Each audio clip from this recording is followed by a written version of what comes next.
नमस्कार. Marathi print audio interview या विशेष कार्यक्रमात आपलं स्वागत आहे. आज आपण या कार्यक्रमामध्ये अशा एका व्यक्तीची मुलाखत घेणार आहोत ज्यांनी केवळ बेघरांना घरच दिलं नाही, तर अशा मुलांच्या शिक्षणाची जबाबदारीही समर्थपणे ते पेलावत आहे.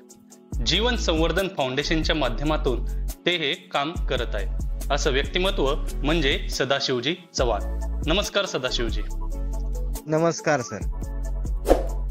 सदाशिवजी, मला पहिला प्रश्न तुम्हाला असा विचारायचा आहे की आपल्याला एक जीवन संवर्धन फाउंडेशन ही संकल्पना कशी सुचली आणि त्यामागे नेमका उद्देश काय होता? सर्वप्रथम तुम्ही मला इंटरव्ह्यू साठी बोलावलं त्याबद्दल खूप खूप धन्यवाद. खर तर 2006 साली मी नोकरी करण्यासाठी मुंबईमध्ये आलेलो होतो आणि सामान्य माणसासारखा मी पण मुंबईमध्ये नोकरी करत होतो. वेगवेगळ्या ट्रेन बदलून अंधेरीला नोकरीला जाणं. दरम्यानच्या काळात एक बिभत्स चित्र मला नेहमीच दिसायचं, ते म्हणजे रस्त्यावर भीक मागणारी मुलं. आता मी ग्रामीण भागातला असल्यामुळे ग्रामीण भागात हे असं चित्र फार नाहीये, पण शहरामध्ये रस्त्यावर तुम्हाला भीक मागणाऱ्या मुलांची संख्या प्रचंड दिसेल आणि मुंबईमध्ये तर मोठ्या प्रमाणात ही मुलं आहेत. आणि त्याच्यामुळे यांच्या जीवनाचं काय असा विचार मी बऱ्याच वेळेस करत होतो. म्हणजे मी शिकलेलो आहे, मी पोस्ट ग्रॅज्युएशन करून BEd केलेलं आहे, त्याच्यामुळे पेशाने शिक्षक असल्यामुळे स्वाभाविकपणे आपण शिकलो आणि त्याच्यामुळे आपण नोकरी करतोय आणि त्याच्यामुळे समाज कुठल्या दिशेला जातोय हे आपल्याला कळतंय. बरोबर आहे.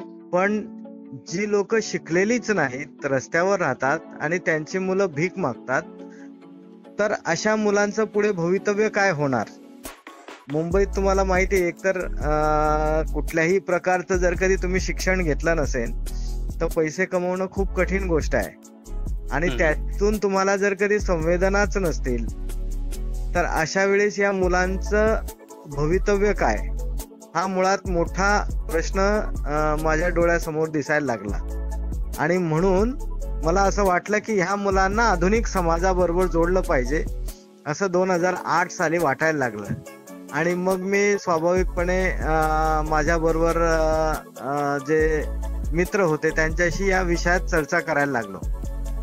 आणि मग अशी कल्पना आली की आपण या मुलांना एक चांगला आसरा दिला पाहिजे, जिथे त्यांच्या अन्न, वस्त्र, निवारा, शिक्षण, आरोग्य आणि संस्कार अशी आपण व्यवस्था करू शकू आणि त्याच्यामुळे ह्या मुलांचं पूर्ण पुनर्वसन होऊ शकतं आणि त्यांना आपण आधुनिक समाजाबरोबर जोडू शकतो, अशी कल्पना पुढे आली.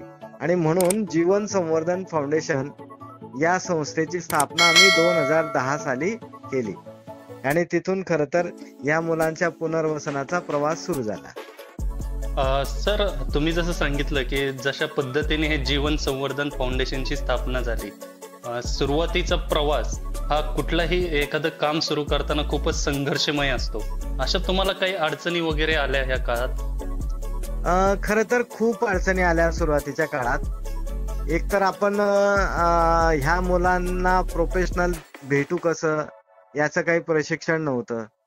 त्याच्यानंतर हा सगळा प्रकल्प जो आहे तो लोक सहभागातनं चालवायचा.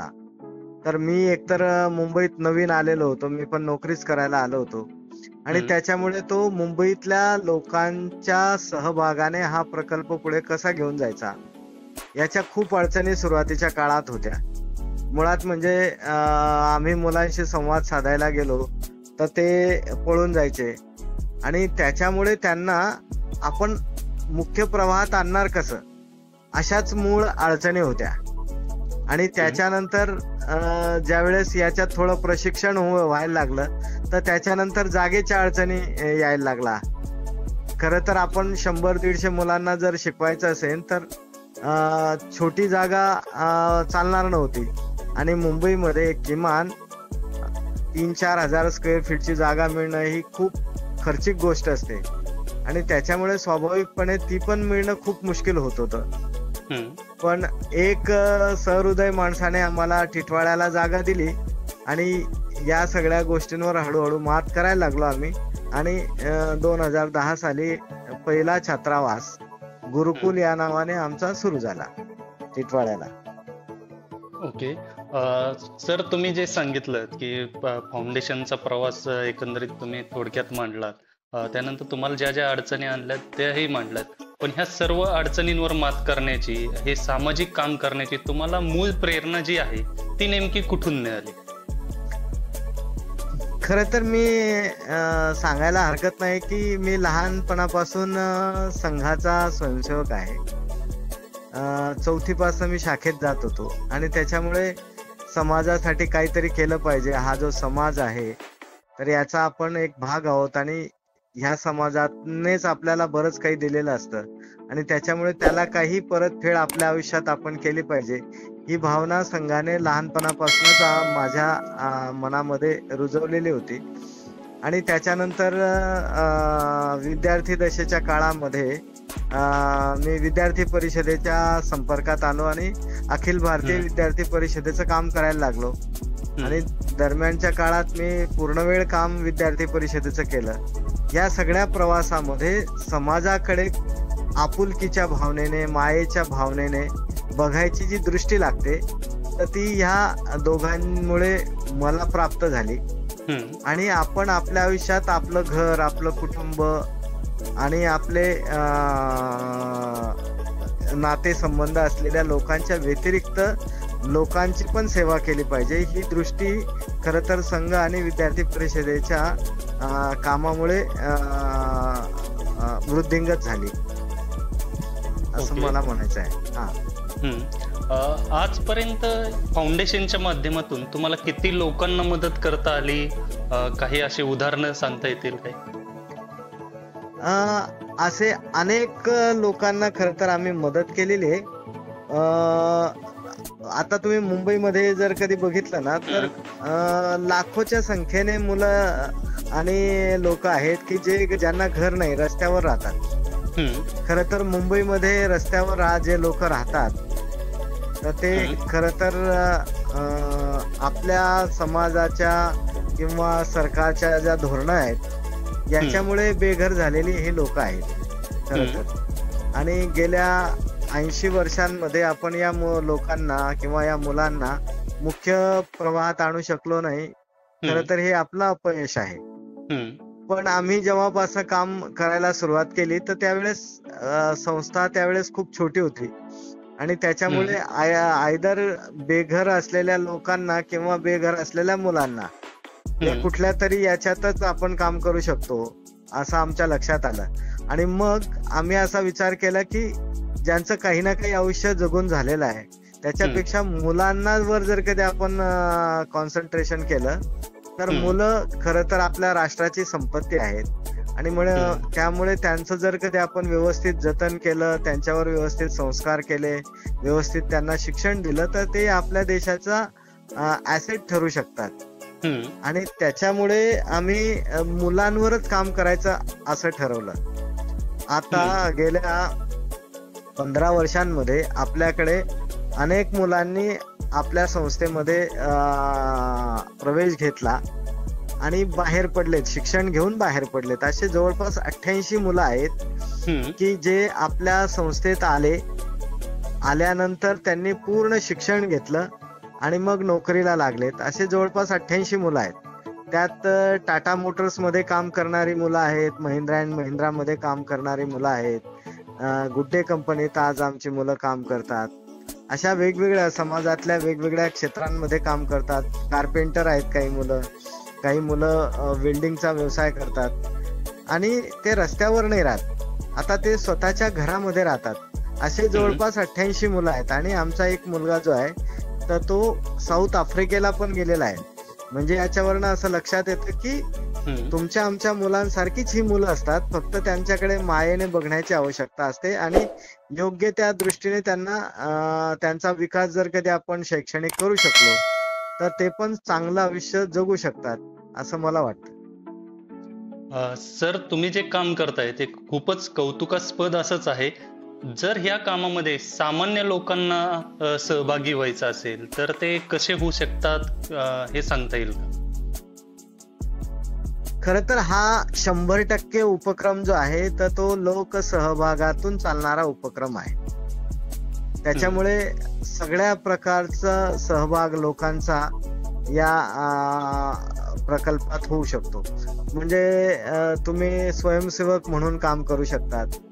तुम्हाला जर कधी वेळ असेल तर तुम्ही स्वयंसेवक म्हणून काम करू शकतात. आता स्वयंसेवक म्हणून काम करताना अनेक गोष्टींचा उपयोग असतो. म्हणजे तुमच्याकडे काही स्किल असेल तर ते स्किल आपल्या मुलांना तुम्ही शिकवू शकतात. तुमच्याकडे समजा वेळ नसेल पण तुमची स्ट्रेंथ लोक तुमचं ऐकतात असं आहे, तर अशा वेळेस तुम्ही मदत मिळवून देण्यासाठी या उपक्रमामध्ये सहभागी होऊ शकतात. त्याच्यानंतर तुम्ही सोशल मीडियावर खूप ऍक्टिव्ह आहेत असं समजा, तर हे काम जे आहे तर ते सोशल मीडिया मार्फत लोकांसमोर जाणं पण आवश्यक आहे. कारण की आज आपण बघतो तर मुंबईमध्ये साधारणतः लाखोंच्या संख्येने मुलं रस्त्यावर राहतात आणि त्यांच्या समोर 2च ऑप्शन असतात, आयदर भीक मागणं नाही तर चोरी करणं. याच्या व्यतिरिक्त तिसरा ऑप्शनच त्यांच्या आयुष्यामध्ये नाहीये. आणि त्याच्यामुळे स्वाभाविकपणे या मुलांना मुख्य प्रवाहात आणायचं असेल तर त्यांचं काउन्सिलिंग करण्यासाठी लोकांची गरज असते, मदतीची गरज असते. आता काय असतं काउन्सिलिंग म्हणजे, तर त्यांच्याशी सुरुवातीला मैत्री करायला लागते. कारण की ह्या मुलांच्या संपर्कात जी लोक आलेले असतात ती वाईट प्रवृत्तीचीच लोक आलेले असतात. म्हणजे जे लोक या मुलांच्या संपर्कात येतात त्यांनी या मुलांचा गैरफायदाच घेतलेला आहे. म्हणजे मुलांवर प्रेम आहे, आपुलकी आहे, त्यांनी काहीतरी आयुष्यामध्ये केलं पाहिजे असं वाटणारा समाज घटक त्यांच्या जवळ दुर्दैवाने जात नाही. त्याच्यामुळे काय असतं की आपण त्या मुलांच्या जवळ ज्यावेळेस जातो त्यावेळेस आपण चांगले आहोत असं फक्त आपल्याला वाटतं, पण त्या मुलाचा अनुभव तसा राहिलेला नसतो. त्याच्यामुळे आपण गेलो तर ते मुलं पळून जातात. आणि त्याच्यामुळे काय की ह्या मुलांबरोबर मैत्री करणं, त्यांचं काउन्सिलिंग करणं ही दीर्घ प्रक्रिया आहे. तर मुलांना रस्त्यावरून प्रकल्पापर्यंत आणणं याच्यासाठी पण बऱ्याच लोक सहभागाची आवश्यकता असते. कारण प्रत्येक ठिकाणी पैसे दिले म्हणजे मुलगा प्रकल्पावर येईल असं नाही, तर त्याच्याशी खरोखर आपुलकीचा भाव ज्याचा असेल तोच त्याचं काउन्सिलिंग करू शकतो. त्याच्यामुळे अशा वेगवेगळ्या प्रकारे सहभाग आपण या प्रकल्पामध्ये नोंदवू शकतो. पूर्णवेळ कार्यकर्त्यांची आवश्यकता असते, त्याच्यातही मदत करू शकतात. वेगवेगळ्या ठिकाणी तुमची मदत करण्याची इच्छा असेल तर करू शकतात असं मला वाटतं. धन्यवाद सर. या कामातून नक्कीच अनेक तरुणांना प्रेरणा मिळेल असेच हे काम आहे. तुम्ही आज मराठी प्रिंट ऑडिओ इंटरव्ह्यू या विशेष कार्यक्रमामध्ये सहभागी झालात त्याबद्दल तुमचे खूप खूप धन्यवाद. धन्यवाद सर. अशाच माहितीसाठी मराठी प्रिंट यूट्यूब चॅनलला सबस्क्राईब करा व नोटिफिकेशनसाठी बेल आयकॉनवर क्लिक करा.